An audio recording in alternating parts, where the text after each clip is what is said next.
following show contains adult content. It's not our intent to offend anyone, but we want to inform you that if you are a child under the age of 18 or get offended easily, this next show may not be for you.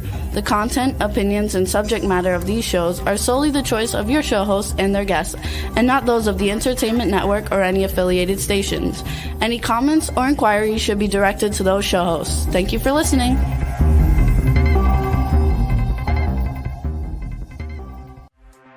Hey everyone, and welcome to 50 Shades of Bullshit. I'm your host, Christine Lalonde, and this is the podcast where we uncover the truth about online dating. Now let's begin. Hey, I'm Christine.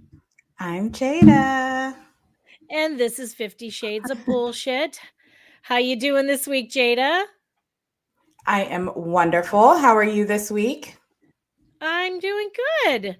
So, welcome everybody to 50 Shades of Bullshit. We are excited to be here for another week. Yay! Woo! Fun times always happen on the show. So wanted to start the show with a story. You know, we talk about what's going on in our week. We talk about, how we date, what happens on our dates. And I had a reminder of something yesterday and Ooh. I wanted to tell the story. It's something I haven't told anybody. Probably my girlfriend, Gabby, years ago when it happened, of course, but years ago, I think this is about 5 or 6 years ago, I was dating this guy from an online dating site, and it was funny. He was an attractive guy, nice guy. We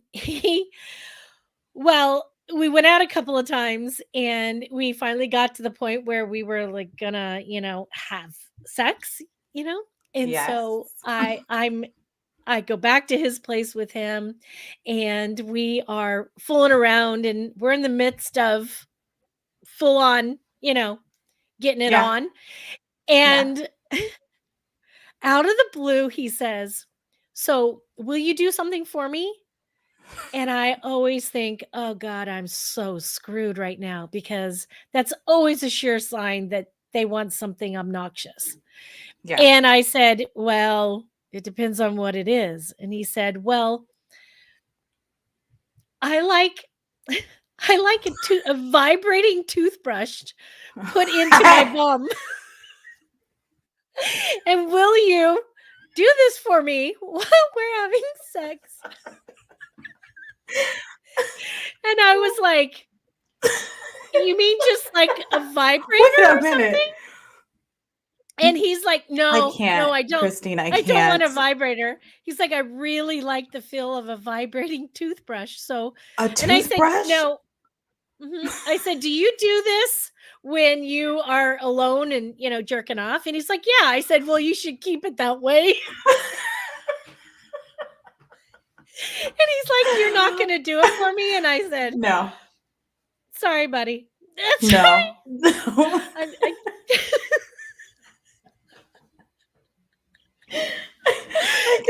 I can't. So that's my story of the week. I thought you might enjoy that. So I'm just wondering what brought on that particular story. I was in the grocery store. And you saw and I needed toothpaste, and I picked up this thing of this toothbrush, and I was like, ooh, it says it cleans, 3 times more. And I was like, yes. So I take it home and I open up and I realize it's a vibrating. And I had this like flood of memory, and I thought, oh, now that's something I completely forgot about. And our oh my God, our producer is asking if it's the same toothbrush he brushes his teeth with. Probably. Now I said to him, I would assume the bristles hurt? I asked him if the bristles hurt, and he says, no, weirdo, the other end. And I said, who are you? Who is the weirdo? Oh, your stories. What can you do? What can you do? What can you do? So you have any exciting stories this week for us, Jada? No toothbrush stories. That's a no. No? Damn it. No, I got nothing. Just work, I work, love and it. work. I love it. Welcome everybody. Oh my God. So yeah, so we try around here. What can we do? And now we're going to talk about co-parenting on that. Yeah. Well, that's probably a safer subject. I would agree. I have we have this really great guest this week. I'm excited to introduce her. We talk about a lot of stuff on this show, and we talk about dating stories, and we talk about mental health and manifesting and sex and all kinds of stuff. But I thought, when we are out there dating, we are, most of us, not everybody, but those of us who are divorced and have moved on and are dating again are parents, and we are co-parenting. And I'll tell you, co-parenting on my behalf with one of my exes is really difficult. The first one was easy. He was easygoing. He paid his child support. He was a great guy. Oh my God, our producer said, be careful where you leave your toothbrush when you're at other people's houses. No shit. So, yeah, anyway, my last ex has not been easy to co-parent with. He throws around the word co-parent a lot. It's just not an easy thing.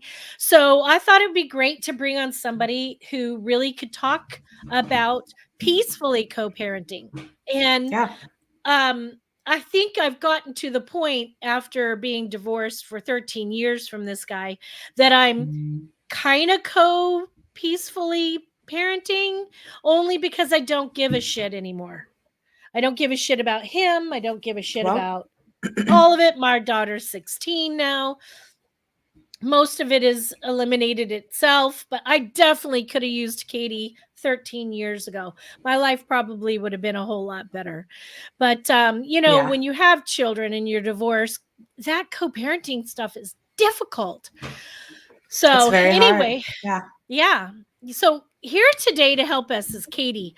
She's from Co-Parenting Peacefully. She's a seasoned co-parent mama. She's a co-parenting coach, and she believes in co-parenting peacefully. God bless America. Peacefully. However, that looks for you. She encourages going forward in a peaceful way. For the past 2 years, she's been focusing on helping reduce conflict between co-parents. She's a frequent podcast guest and a constant creator and occasional guest blogger. Well, today we have her here on 50 Shades of Bullshit, and we are very excited to have her on board. So let's bring on Katie. Hello. Hi, Katie. How are you? I'm good. Holy cow. That was imagine doing your grocery shopping and all of a sudden that hits you. Yeah, it was like a PTSD moment, I will tell you. I bet. Yeah. It was a little nutty. Wow. Yeah. So hi, Katie. Welcome to our crazy world. We love a lot of crazy shit here at 50 Shades. And I'm sure you've heard a lot of things, maybe not toothbrush vibrating in the butthole story, but why not? I mean, when it happens, it happens. I get asked a lot of crazy stuff. So you do have the craziest stories when it comes to sex. They're kind of insane. I have a lot of them. We've not even scratched the surface yet. I'm disgusting. Better you than me. That's what I say. right. Here we go. Here we go. So, Katie, what got you involved in being a co-parent coach and really kind of helping peaceful people do this as peacefully as possible? Say all these P's, guys. You try it. It is really hard. It is hard. I mean, I sometimes find myself stumbling too. I think what started this was that my co-parent and I had a really rough, obviously, divorce. And we had a hard time getting along. We had a hard time respecting each other. I mean, all the things. And there really were no resources that I could find for people in my situation. So I created an Instagram account just to give some tips and tricks. And then there were some people who thought I should coach. So that's kind of how it happened. But really, it was born from just the personal struggle that I had. Yeah, a serious need to do that. You know, when we get a divorce here in California, I don't know if it's the same in other states. I think it is. You have to go through a co-parenting class, and they talk about it, but very briefly, and they just say, you have to do it. It's important for your kid, but they don't give you any real resources. So I think that that's a really important situation. And Jada, was it easy for you to co-parent? My situation's a little different. When I got divorced, well, it's the same in a sense. When I got divorced, he was very angry about the divorce, Yeah. but he just disappeared. So there was no co-parenting. So it was just me. So I single parented very well. But we just didn't, no, it was very different for me. No. Okay. Okay. I get that. Yeah. So what kind of situations do you find, Katie, that people need help with the most? Everything. I mean, it's like you said, there's nobody tells you, here are the things that you should look for, here are the things you should do. But I think probably enmeshment, like continuing to be enmeshed with your co-parent, that emotional vulnerability that you expect them to have and you expect to be able to share with them. Setting boundaries is huge so that you're starting to really divide your lives, communicating differently. I think, and then like managing expectations on your end, all of those things, I would say my clients come to me and those are the core things that they need help with.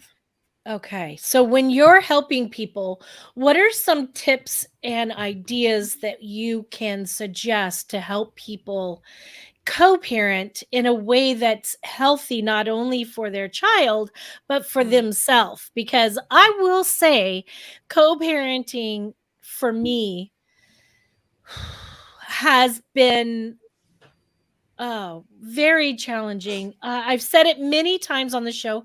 I will continue to say it only because it's true. He's a narcissist and he's a gaslighter. And if any of y'all know me personally and you think, oh, him? No. Yeah. Yeah. He tends to be really charming for other people. Everybody else thinks he's a great guy. I did too when I first met him. Charmer. But you know, when you're with somebody who's constantly making you feel like you're going fucking crazy or everything you do is wrong, I have a really bad story and I'm not going to go into detail. I'll just briefly, because I think I've told it on this show before. I was online dating and I was raped on a date. And I actually was terrified to press charges because I didn't want my ex-husband to find out, because he would use it as a tool to take my children from me. And that I don't want anybody to ever have to live with those type of situations to where they feel like they can't live their true life or be, you know, any kind of specific kind of parent and afraid constantly. Like when I discipline my daughter, I mean, I don't spank her. I don't hit her. I might raise my voice like any other parent who said something 15 times and they still haven't listened. And you're like, for Christ's sake, it's the 16th time. And then they go home to their dad and then their mom yells at me all the time, or mom did this to me. And then, you know, shit happens, shit goes down. It's very hard. So I'd love to hear some ideas from you, Katie, some tricks, some trades, some secrets that maybe people can use to exercise to help them. Yeah, so I think the first thing is if you're dealing with someone high conflict, you all have got to stick to the parenting plan, stick to the court order, stick to the agreement. There's Agree. no way you can go wrong if you stick to the agreement. But I think it's really hard. It's easy to get manipulated into like, it would be better for the kids if you just did Mhm. X, Y, and Z or whatever. Stick to the court order. That's the first thing I tell people. And then the other thing is like, don't set yourself on fire to keep your co-parent warm or your kids warm because we want to make sure that our kids are happy, but we also have to be doing things that work for us.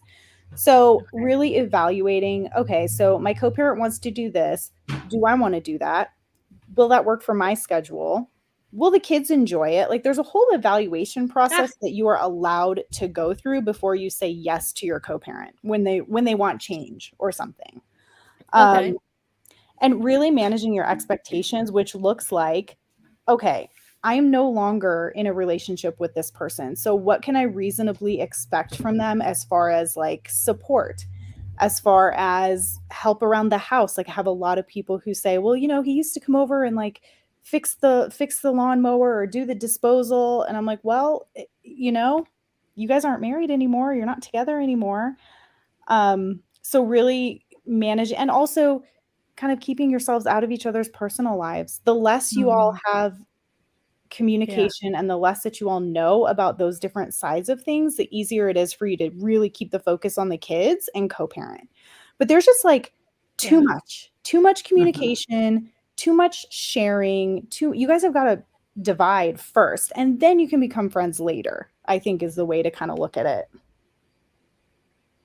I've seen a handful of my daughter's friends' parents who do pretty well at, being at the joint stuff together and they behave like friends and stuff. And that's great. I think that's a great goal to head towards. For me, I don't think it started getting any better until I made peace with he left me for another woman. He married that other woman, had another kid, had the son that, I Mm. thought that I would have in my life. And that really pissed me off. And until I learned to get rid of that anger and make peace with it and actually made peace with the new wife, that has actually helped. For sure. Yeah. I think that accepting other people who come into our kids' lives, whether, I mean, it's hard, but I think that's the most important part for me has been I love my co parent's partner. She's the best. Mhm. I would rather talk to her than talk to him. So accepting her Yes. and realizing that Yes. she really does do a lot of good for my kids has been super helpful, but it's hard to get Yes. there. It's Yeah. very, really Thir- hard. 13 years for me, Oh, honestly. Really wow. hard. It took What me a long helped time. you? Like, how did you move past it? He went away out of state for 3 months to work, and it was just her and I doing everything. And she was really nice about it. She was wanting to be with my kid still, especially my kid wanted to be there because her brother was there, and I got that. And I also made peace with the fact that he's just a little kid and it's not his fault. And Mm. he's adorable, and I'm very sweet to him, and I'm always, saying something sweet and, being funny with him. But we were at swim one day. She had swim practice, and we were handing her off. I was handing her off, and I don't know. I just thought, man, I don't need this resentment anymore. And I walked Mhm. up to her and I just said, "Hey, I just wanted to tell you that um I've moved past a lot of things, that I see what you do for my daughter. I see how much you love my child and how you treat her like your own. And I just want you to know I see it and I appreciate it. And I do know that a lot of what happens financially in her life actually comes from you. And I want you to know I'm acknowledging it and I appreciate it as well." Mm. And she just started crying and said, "Oh my God, thank you." And I was like, "Oh shit, maybe I should have done that a long time ago." And I said, don't, it's okay. I'm sorry. I just was so angry for a long time. And I realized that you guys deserve to be happy too. I'm happy and you deserve to be happy.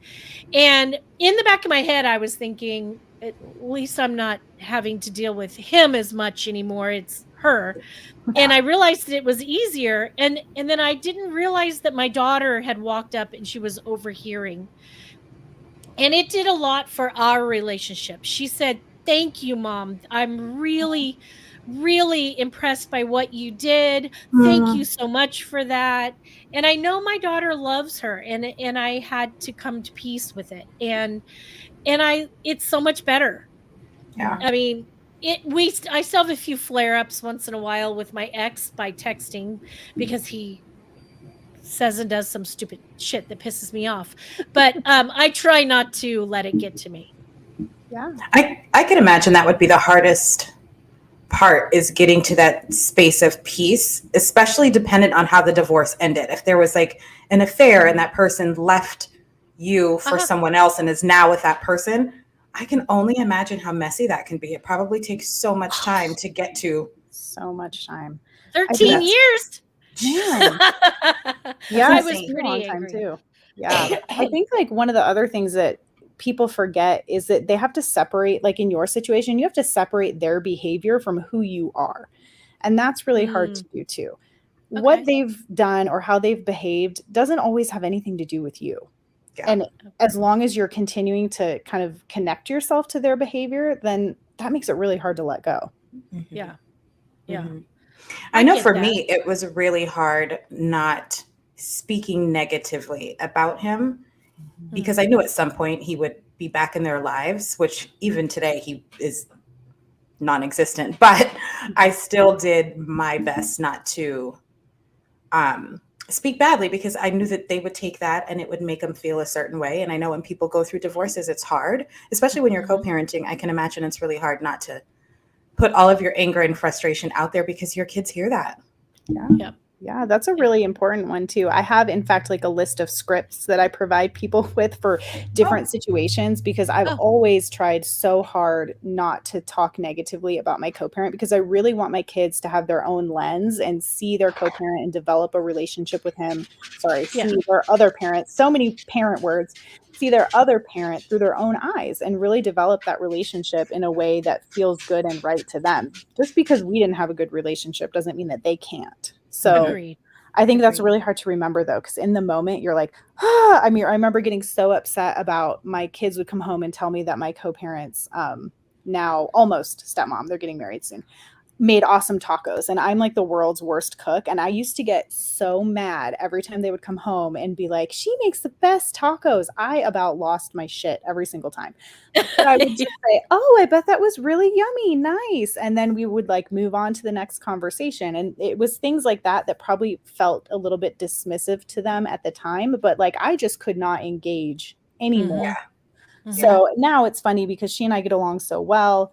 My son was in the hospital not too long ago, and he was holding my hand and his dad's hand. And he said, I wish I had 3 hands so I could hold all my adults' hands. And so the fact that we all get along, he knows that. And so does my daughter. So it's been really nice for them to have like a united front with all the parents together. But it's hard to get there. Really hard.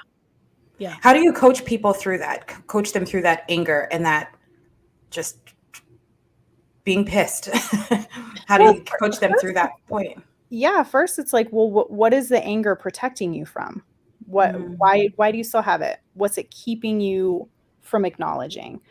So that we kind of move through that. And then like 2 things can be true. You can be really, really upset about it, really, really angry, but also know that maybe this is the best environment for your kids, is these 2 separate houses, or that maybe this separation was the best thing for you and that your kids are going to be okay. Like we focus a lot on that. And we also focus a lot on your process and not so much the outcome.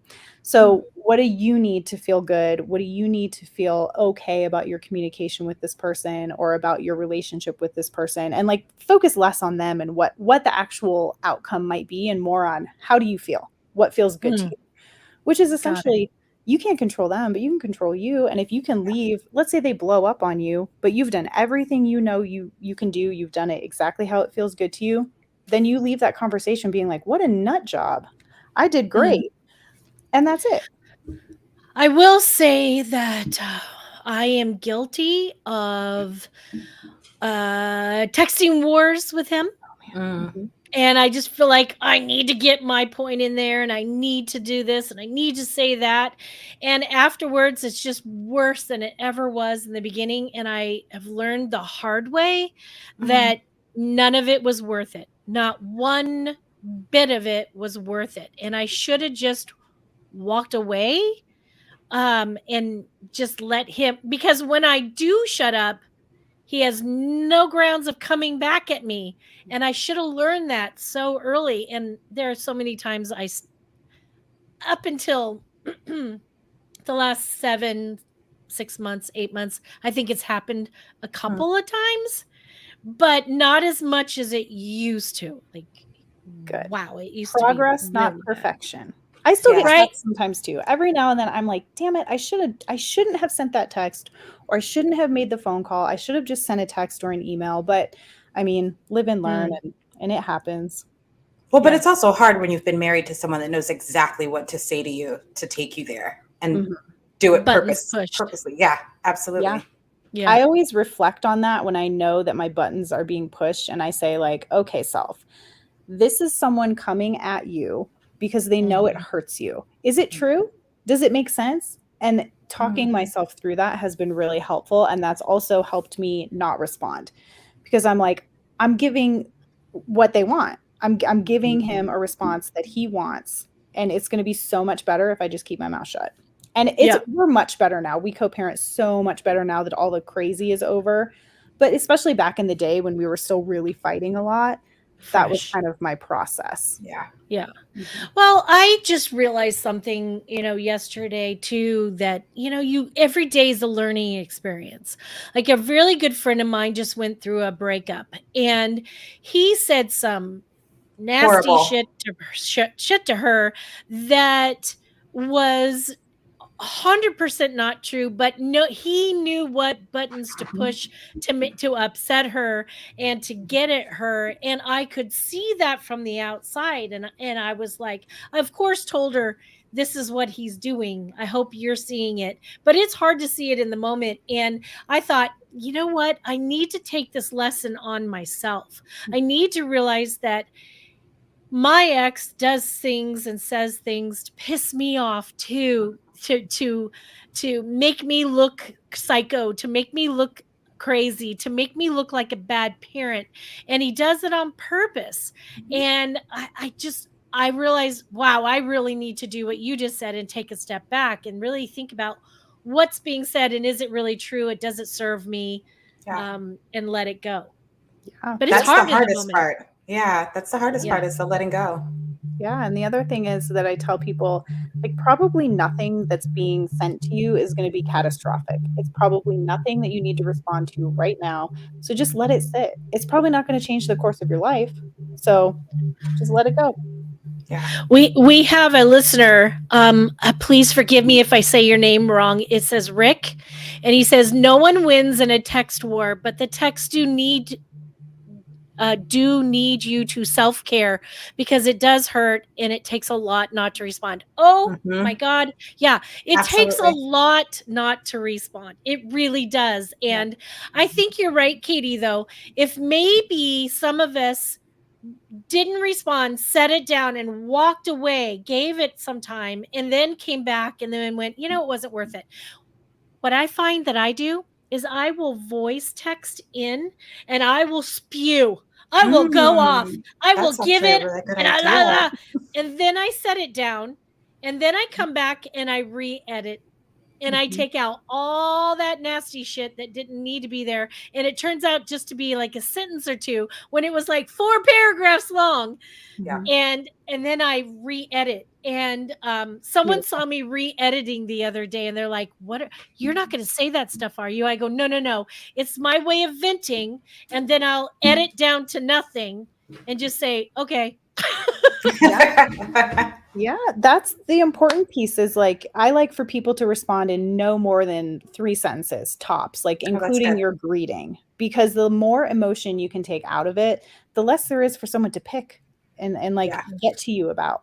But So what's hard about this is like, this is a boundary with yourself. There is no one else who can enforce it but you.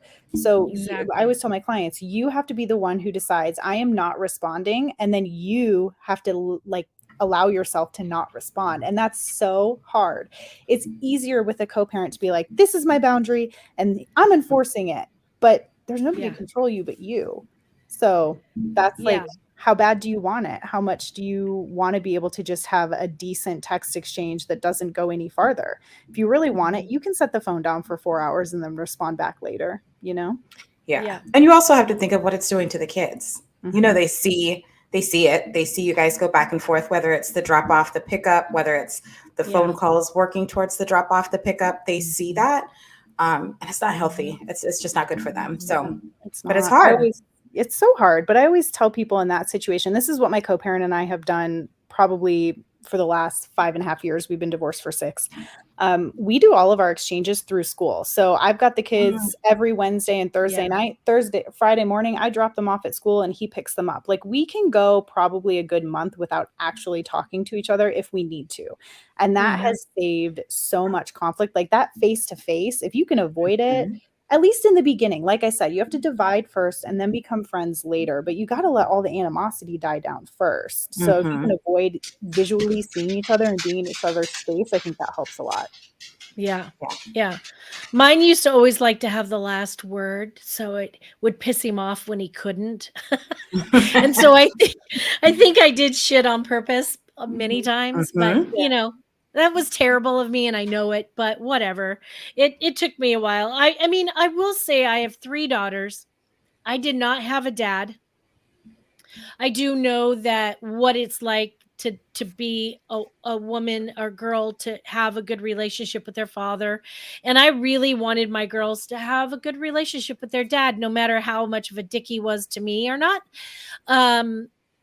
I don't know. I kind of learned my older 2 daughters has a really incredible dad.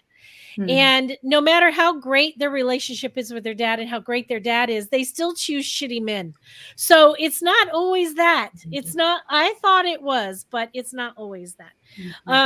But you know, what are some exercises that you would say that you would suggest? Are you talking specifically about communication or do you want some more general things too? Let's do some more general things. Okay. So I really think that exercises for impulse control are super, super helpful just in general, because those are going to help you in the moment. I have like a whole worksheet that I send to my clients about this.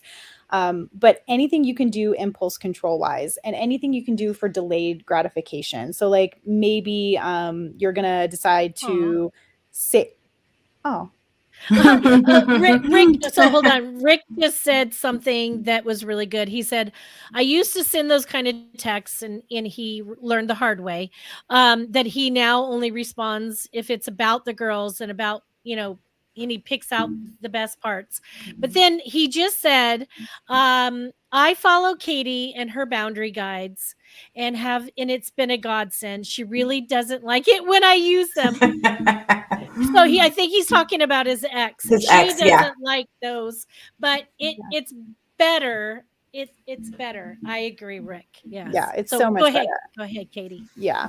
So impulse control stuff, delayed gratification stuff, like saving for a trip or not buying something that you really want, like that you're exercising your muscle to kind of learn how to wait. And those kinds of things I love for my clients. I also really love exercises like 2 things can be true. I can be X and Y can also be true. So like filling that in with your co-parent. I think we talked about this a little bit earlier, but like I can be really upset about this text and I can decide not to send it. Like, you know, those kinds of things I really like for people to evaluate too. Or I can be really, really pissed off, but I can also choose to be calm, which like those are kind of like at odds with each other, but just things like that. Or like I can be really sad about this, but I can also choose to parent really well. So whatever, like that. I'm trying to think of some of the other things that I run people through. I have like a wheel of managing expectations that asks a bunch of questions like, what can I expect of my co-parent? Do they have the Okay. capacity to change? Have I seen historically that what's the response here going to be? Have I historically seen that this is how they're going to respond, or can I expect something new and different? And like, those are all meant to just really make you evaluate. And typically people will say, okay, I know my co-parent, I know how they are, they're not going to change. And sometimes having that evaluation piece is really helpful. The communication stuff, you guys really just got to practice, practice, practice. Like set a timer. 30 minutes from now, I'm going to be able to look at my phone and I'm going to answer. And then you Yeah. slowly move that up. Like now, I sometimes forget to answer my co-parent, but before it would be like, boom, he's going to text, boom, I answer, and we were stuck. So setting that Yeah. timer and kind of becoming more like, what am I trying to say? Gradually moving it longer really helped. But there's just a lot of like, this is all based off of you guys. You can't change your co-parent. You can only change you. So what can you do to make the situation a little bit better? Yeah. Right. You know, Jada said something earlier about, working hard to not say bad things about, her ex to the kids. I didn't do that for the longest time either. And but you said something, Katie, that was like, but they're seeing you have this texting war and they're seeing this and they're seeing that. And I might not be saying something, but my behavior is. Yeah. And that's when I realized, I needed to make a change. It was easier to make a change to it was easier to make a change to the new wife or his wife than it was to him at first. And then it got his goat. I will tell you, that was kind of a side effect I wasn't expecting that I liked. But whatever. I think I'm petty sometimes. that my daughter has noticed, because she's older, that I've been frustrated with my co-parent, and I would never say a bad word about him to them, but there have been times I'm texting and she's like, who are you texting? And I'll say, your dad. And she'll say, why do you look upset? And I'll say, you know what, I'm sorry, dad and I are having a moment. It's not about you, but I'll try and be more calm, because they still see that. They're so intuitive. They definitely know. Yeah, they do. Which, I wish they didn't have to go through that. I mean, it's so weird. I always think about this. You fall in love with somebody, you care about them so much, everything is amazing, and then all of a sudden, boom, one day it can just all It's be over. gone. It's over. You hate them. They're pieces of crap. You're a piece of crap to them. They're a piece of crap to you. I mean, and then here you've got these kids that are like amazing, that you both love, but you can't seem to get past that anger, that resentment, that pissed offness to make it easier for them. And it's hard for them. Yeah. Yeah. Going back and forth. Yeah. It can be really tough. So hard. Yeah. Well, especially when their life is disrupted, because in some situations they're now, similar to what you were saying, Monday through Wednesday, maybe they're at one house, then Thursday through whatever, there's another house. And they're used to that consistency of being at home with mom and dad every day, having dinner together. So it's very disruptive for them. But I don't think when we're going through that, I don't think we think of it that way. Yeah, I think it can be really hard. The other thing that I've noticed is my kids are so close now, because literally, like, they spend every moment with each other, but I spend 50% of my time with them, but they spend 100% of their time together. So that was a realization that I had the other day when my son was like, he wanted my daughter to come and visit when he was at the hospital. And I was like, oh man, he's never without her. So that was kind of a moment that I had a couple of days ago, like, holy crap. I never thought about that they're literally always together and I only have them 50% of the time. But that was a big awakening for me, and I'm not sure why, but there it was. Yeah, I get that. I get that. My kid, when she was younger, was saying, oh, I don't want you and dad to get back together. I have 2 Christmases, 2 birthdays, 2 this, 2 that. I get a double everything. And she loved it. And, she really likes being at her dad's. This is a hard pill for me to swallow. She likes being at her dad's because they have the white picket fence house. She has a brother there. Her older sisters from me are gone. They're adults. They're in their 20s. They're gone. So it's always just been her and I for a long time. And after her sister moved out like 5 or 6 years ago. And so the last 5 years, it's just been her and I. And she always wants to be holidays over there. And she wants to do certain things with her dad at her dad's house because he gives her that sit down dinner family time where we have that too, but it's not the same. It's just her and I. So, when she makes comments like, when I had friends over, she was saying, "Oh, I love that we played games," and she gets that at her dad's, but she doesn't always get it at my house because it's just the two of us. And that was a hard pill to swallow, and I had to really step back and think it's not about me. It's not about me being sad or upset or pissed off about that. It's about her needing something, and it's okay. Yeah. Yeah. That's hard though. It's hard when you realize that there are things that you can't provide that the other parent can and that your kids actually want. Yeah. That's super hard. But I always just tell myself, okay, they're little tiny humans now and they should get to choose like kind of what Yeah. feels good to them and what feels right. And if I can't give them that, then that's okay. And it's still hard, but Yeah. that's just kind of how I talk myself through it, Yeah, I think it's about making conscientious efforts to protect yourself and just take a step. And protecting yourself isn't about responding your peace of mind. It's about taking a step back and maybe not saying anything for your peace of mind. Yes, that's exactly it. That's you taking your power back, taking your calm back. That's you being like, okay, I'm not engaging today. I don't want to. I choose peace. I choose love, happiness, all the things today. Yeah. And we have to really take a step back and think, it may have started being the two of you finding each other, courting, falling in love, being married, having children.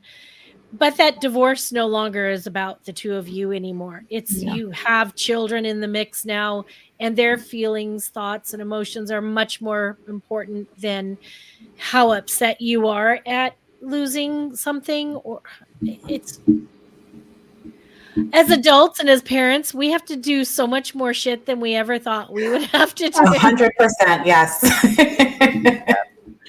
It is not easy. Mhm. It's not. I always, you know what? This is going to sound terrible, but whatever. I'm terrible. I love my kids. I love my daughters with all my heart. They're my world. They really are. I tell people who don't have kids and are thinking about having kids, don't. Nothing is for sure. I mean, your kids are going to grow up to hate you. Your spouse is going to hate you. I mean, 1 minute one kid likes you, the next one The other doesn't. And then they flip roles and then they all hate you and then they all like you. It's like, damn, just go to Paris, live in France, and don't have kids. Man, sometimes I think that would have been so much easier. It would Yeah. have. What I was just thinking when you were talking about divorce not really being about us anymore, I was thinking like divorce is the end of your relationship, but it's the beginning of your kids' new lives. And if you focus on that, like this is the beginning of them having to really live a totally different life than they've been accustomed to. So maybe if we focus on that more, but it's still hard though. Like first It one is. to say it feels impossible. Yeah. It does. Mhm. But we're the adults. We're the ones that are supposed to know better. We're the ones that are supposed to grow and learn. It is our job to be role models and to teach our children. And I am guilty of not always teaching them the right thing either. We I'm all guilty of it. I'm We all are, human. yeah. I come from a very traumatic past and it was hard not to carry that over. And it's hard not to keep the resentments going when you are divorced. But it is our job. We chose to have kids. It is our freaking job. Mhm. Yeah. It's so easy to forget that when you're in the middle of all of this turmoil, but yeah, absolutely. Is there something we didn't cover, Katie, before our time is up? I think we've got like 6 minutes left, 5 minutes left. Is there No. something that we didn't cover that you think is maybe a good suggestion for someone who maybe is just still in the thick of it? Well, I think we covered a lot, but I also would say not to forget to take care of yourself and also to allow yourself to make mistakes and then learn from them and grow. Like you are all gonna mess this up. You cannot do it perfectly. So understanding like, oops, yeah, maybe I shouldn't have called my ex an asshole, or maybe I should, like, whatever. Move forward from it. Don't live there because you don't need all that. Just keep going. I think that's something that people get stuck on too, is all the mistakes that they've made. And this is a process. Yeah. It's never ending, ever evolving. Yeah. I do agree with that. It is okay to fall down. What's important is not how you fell, but how you got back up, or Mhm. if you got back up. Yeah. And I think that, when you are mourning your divorce, him mourning the loss of whatever life that you're experiencing, if you have kids and now you're going to have to deal with the ex in some capacity with your children, it is no longer about you. Yeah. Because they're mourning too. Yeah. I wish I'd learned that early. Yeah, me too. Me too. Yeah. I made some massive mistakes and I regret it now, of course. Yeah. But don't live there, remember? Right. I did. That's Right. And I just have to say that I am proud of myself for learning it. I mean, I've only got 2 years left to deal with my ex, with my youngest child. Woo! 2 years. But it's okay. I can do these next 2 years with more grace than I did in the past. With more composure than I did in the past. And I think the travesty would be if I didn't learn and didn't implement. Yeah. Showing my children that you can make an effort to change, that you can step forward into a new you without losing yourself. Yeah, everything's a lesson. Yeah. Yeah. So, Katie, how do people find you? Oh man, mostly just on Instagram at Co-Parenting Peacefully.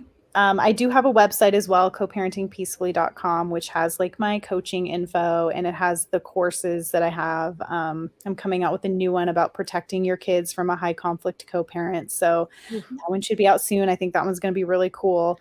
But those are the two places. I'm pretty responsive in my DMs too to questions and stuff like that. So I really wish that I'd known you all that time ago. Yeah.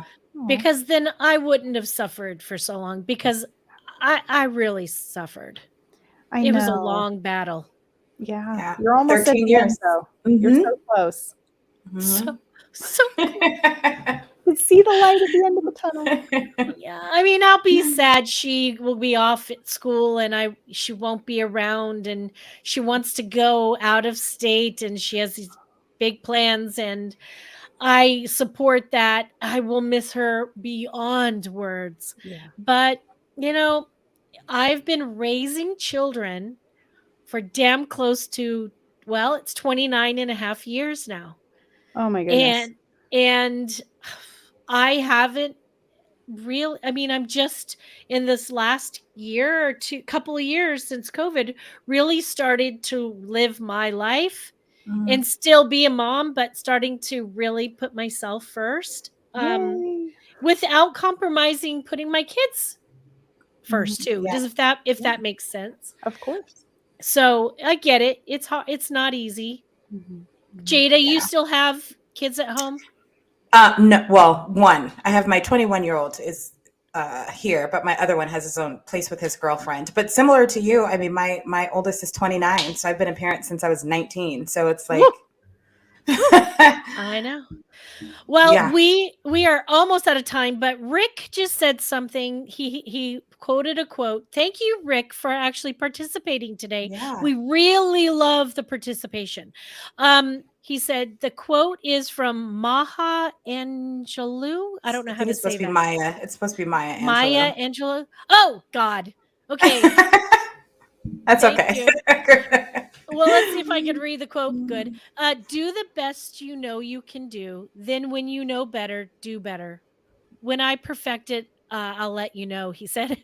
In the meantime, I'll keep working and listening to you. Oh, thank you, Rick. Thank you, Thank Rick. thank you. Rick and I talk in the DMs sometimes. He's great. Oh, nice. I love that. Thank you. And we really appreciate you showing up for us today, Rick. We appreciate everybody else that came to be part of the show. We cannot thank you enough. It's all about I'm doing this show to help people. That's it. I'm doing it to help people, and the residual of it helped me, and I'm ever so grateful for it. Katie, thank you for coming on here, and you are welcome back anytime. And there's so much we didn't talk about. I'm sure that I'd love to have you back to do that again. Jada and I are really excited to have had you today. Thank Thank you you. so much. It's been so much fun. Thank you. you. And until next week, same time, same place. We really, really appreciate everyone. Come back and see us again next week. And until then, keep it real. Bye.